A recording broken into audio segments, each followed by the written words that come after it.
Assalamualaikum warahmatullahi wabarakatuh. Ini melanjutkan untuk materi resume yang selanjutnya.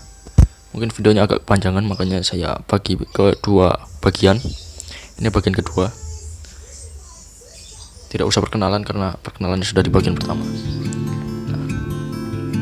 Ini akan melanjutkan resume dari Pak Hasanuddin Wahid, Majelis Humaniora anggota DPR Republik Indonesia. Beliau berkata, dosen itu tidak dibayar melalui, kalau anggota DPR tidur itu dibayar. Nah, kita sebagai rakyat ingin mempunyai mobil, ya maka diwakili saja oleh wakil rakyat.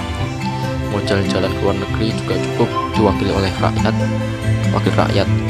Nah, itu juga lah bahayanya wakil rakyat. Mereka itu harusnya sadar bahwa mereka itu jongosnya rakyat, harus melayani rakyat.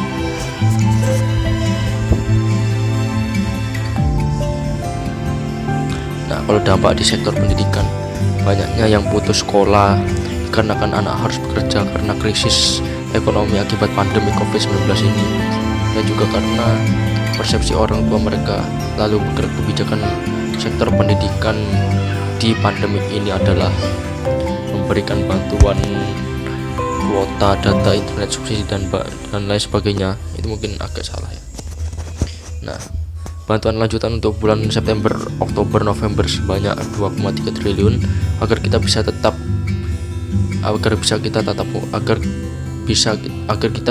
muka. Kita harus melakukan kolaborasi heksa-helix agar terselesaikannya wabah ini. Model kolaborasi ini tidak hanya model di pandemi, akan tetapi menjadi model kolaborasi masa depan yang mampu menaikkan kelas sektor ekonomi, pendidikan, dan sektor lembaga di Indonesia. Nah, sekarang kita ini berada di era digital 4.0 dan akan menuju era 5.0 yang seperti di film-film mungkin akan ada hologram yang bakal kita pakai di kehidupan kita sehari-hari. Dan juga ada pepatah yang mengatakan, siapa yang ingin memajukan dunia, maka dia harus pandai ilmu teknologi.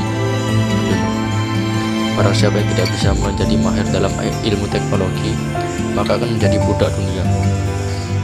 Mantap. 3 kekuatan pengubah dunia ini adalah bisa melalui kemajuan teknologi, agama, juga pasar.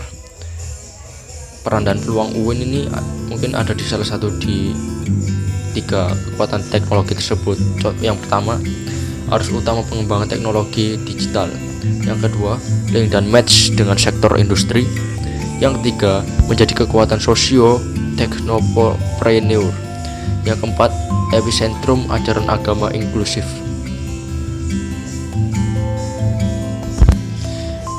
Cara bekerja pada masa depan adalah munculnya jenis pekerjaan atau baru akibat digitalisasi dan otomatisasi. Namanya zaman serba modern. Mungkin kita butuh sesuatu yang serba cepat dan serba instan. Makanya mungkin kita butuh yang namanya ilmu teknologi yang memungkinkan segala sesuatu akan diakses dengan langsung dan instan.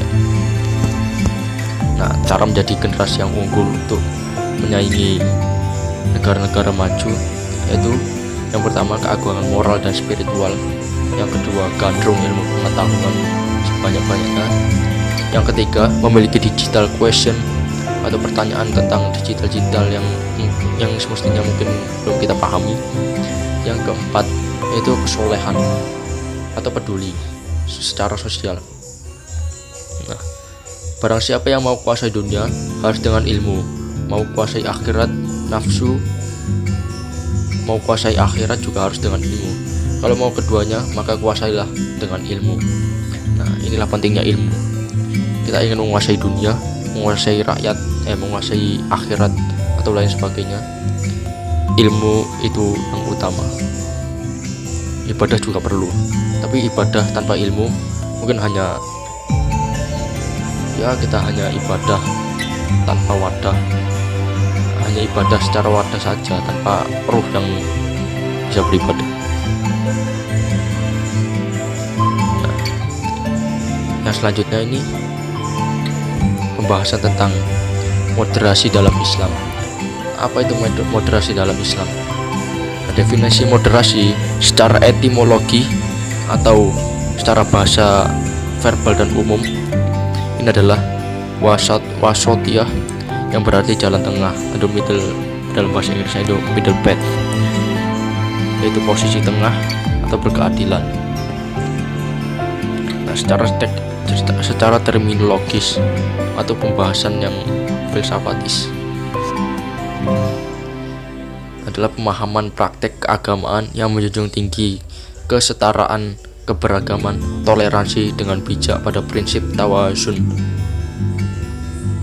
antara resiko atau logika, teks serta konteks.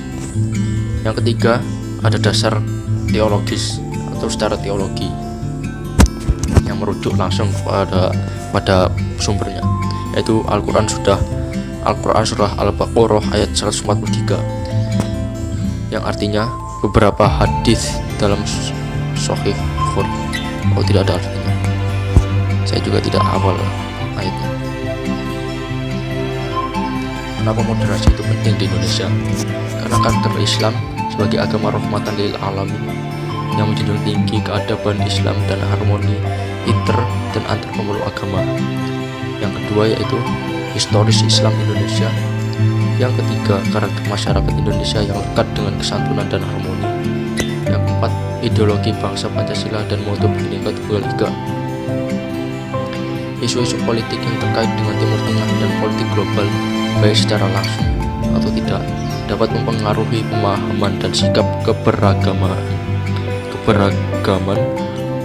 masyarakat Indonesia serta mengganggu agenda moderasi Islam. Seperti ini isu-isu yang mengganggu moderasi Islam ya, seperti konflik Palestina versus Israel, aliansi politik Arab Islam, aliansi politik Arab Amerika, mohon maaf. Lalu oil atau pasar perminyakan, nepotisme politik dan hipokrasi.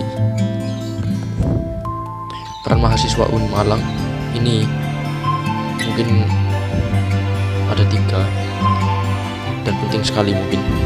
Yang pertama, mahasiswa harus memerankan diri sebagai agents of change dalam menguatkan dan mendesimisasi agenda moderasi. Yang kedua, mahasiswa harus mengedepankan kepentingan kebangsaan dan keagamaan yang sesuai dengan prinsip ekonomi moderasi, bukan ekonomi. Yang ketiga ini ada mahasiswa UIN harus cerdas secara akademik, religius, dan berkebinekaan. Dan mungkin itu dari saya. Ada satu lagi yang mungkin bisa saya hancurkan mengenai moderasi beragama ini. Kita sebagai umat Islam di Indonesia yang mayoritasnya mungkin sebagian besar adalah umatnya beragama Islam, dan penduduknya sebagian yang lainnya mungkin ada agama yang lain. Karena Indonesia ini beragam agama dan suku dan budaya ya, mungkin Pancasila adalah landasan yang cukup dan mungkin cocok untuk pedoman toleransi beragama sebagai sudut pandang yang jauh lebih mendalam. Karena perumusan Pancasila itu tidak main-main dan mungkin butuh proses dan waktu yang panjang dan pemikiran yang dalam, sehingga di setiap sila yang ada di sebuah Pancasila itu mungkin sudah mencakup sebuah hal yang mungkin jikalau kita pahami secara mendalam akan menyelesaikan segala pokok permasalahan yang ada di Indonesia. Dan jikalau kita menaati satu persatu sila tersebut, mungkin saja kita akan lebih paham mana yang benar, mana yang salah. Secara politik juga mungkin bisa cocok di Pancasila tersebut. Dan jikalau ada pertentangan suatu agama karena ada perbedaan paham akan Tuhan atau lain sebagainya, cobalah untuk melihat dari tiga sisi atau tiga sudut pandang sebagai pengamat. Yang pertama sebagai sudut pandang kita sebagai orang yang mendebatkan, yang kedua sebagai orang yang didebatkan, yang ketiga sebagai hakim atau penengah untuk menyelesaikan masalah. Nah, dari ketiga tersebut coba kita padukan dan mungkin akan ketemu jalan tengahnya yang bisa menyelesaikan perleraian dari hal yang akan didebatkan oleh orang-orang tersebut. Sekian dari saya. Wassalamualaikum warahmatullahi wabarakatuh.